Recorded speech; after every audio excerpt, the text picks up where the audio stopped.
అక్షర పరబ్రహ్మయోగం 22వ శ్లోకం. పురుషస్స పరఃపార్థ భక్త్యా లభ్యస్త అనన్యయ యస్యాంతి స్థాని భూతాని ఏన సర్వమిదం తతం. సర్వభూతజాలం ఎవరి యందు నిండి ఉన్నవో, ఎవరైతే సర్వత్రా వ్యాపించున్నాడో అలాంటి పురుషుడు అనన్య భక్తికి లభించును. ఇది దీని అర్థం. ఒక నది నిండా నీళ్లు ఉన్నాయనే మాట తీసుకుందాం. నది వేరు, నీళ్లు వేరున్నాయి. బావి నిండా నీళ్లు ఉన్నాయి అనుకున్నాం. బావి వేరు, నీళ్లు వేరు మనకు స్పష్టంగా తెలుసు. ఎందుకంటే నీళ్ళు అయిపోతే ఎండిన బావి అంటున్నాం. ఎందుకంటే బావి మానవ నిర్మితం, అంటే సహజమైనది కాదు. నది సహజంగా ఏర్పడింది. నీరు వేగంగా ప్రవహించేటప్పుడు కొన్ని వందల కిలోమీటర్ల ప్రదేశం అంతా కోసుకుపోవడం వల్ల ఏర్పడింది. సరే, సర్వభూతజాలం ఎవరి యందు నిండి ఉన్నవో అనే మాటలో ఆయన ఏమన్నా పాత్ర, ప్రదేశమా? సర్వత్రా వ్యాపించాడు అంటే ఆయన ఏమన్నా వెలుగా, పదార్థమా? మన భౌతికవాదం నుంచి చూస్తే ఇలాగే అనిపిస్తుంది.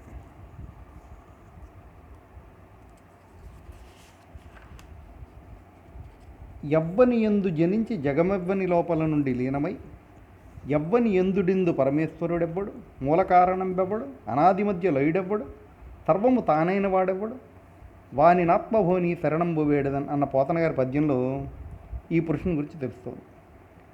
ఈ పరమాత్మ అనేది పురుషలింగమా, స్త్రీలింగమా అది తెలియదు. ఈ శ్లోకంలో పురుష అనే పదానికి కేవలం పరమాత్మ అన్న అర్థం మాత్రం సరిపోతుంది. త్రిమూర్త్యాత్మకం, త్రిశక్త్యాత్మకం అయిన ఓంకారంతో సహా సర్వం ఎవరి నుండి పుట్టాయో, ఎవరి యందు ఎవరి వల్ల వృద్ధి పొందుతున్నాయో, వృద్ధి పొందేది ఏదైతే ఉందో ఇందులో దేవునిగా కీర్తించబడుతున్న వారెవరు, కీర్తించే వానిలో అంతర్లీనంగా ఉన్నవాడెవడో, ఆది అంతం మధ్య లేనివాడెవడు, తన నుండి తనే పుడుతున్నవాడెవడో ఆయనే పురుషుడు. అనన్యభక్తి, దీని గురించి ఇంతకుముందు కూడా మనం చెప్పుకున్నాం. పలానా క్షేత్రంలో పలానా మొక్కులు ఇన్ని వారాలు చేస్తే, అంటే ప్రదక్షిణలు చేస్తే పలానా ఫలితం ఉంటుంది. ఇలాంటిది ఏదైనా విన్నాం అనుకోండి, దాంతో ఆ ఊరికి వెళ్ళే వాళ్ళ సంఖ్య పెరుగుతుంది. తోపులాట్లు, తొక్కిసలాట్లు జరుగుతాయి. పిల్లలు బాగా చదువుకోవాలి, మంచి ఉద్యోగం రావాలి, సరైన సమయంలో వివాహం, సంతానం ఇలాంటివి అడగడం, మొక్కుకోవడం కొంతవరకు పర్వాలేదు. అన్నదమ్ములు, భార్యాభర్త పంచాయతీలు వీటిలో న్యాయం గెలవాలనే దానికన్నా నేను గెలవాలి అనేదానికి ప్రాధాన్యత ఎక్కువ అవుతుంది. దానికోసం మొక్కుకోవడం సరైన పని కాదు.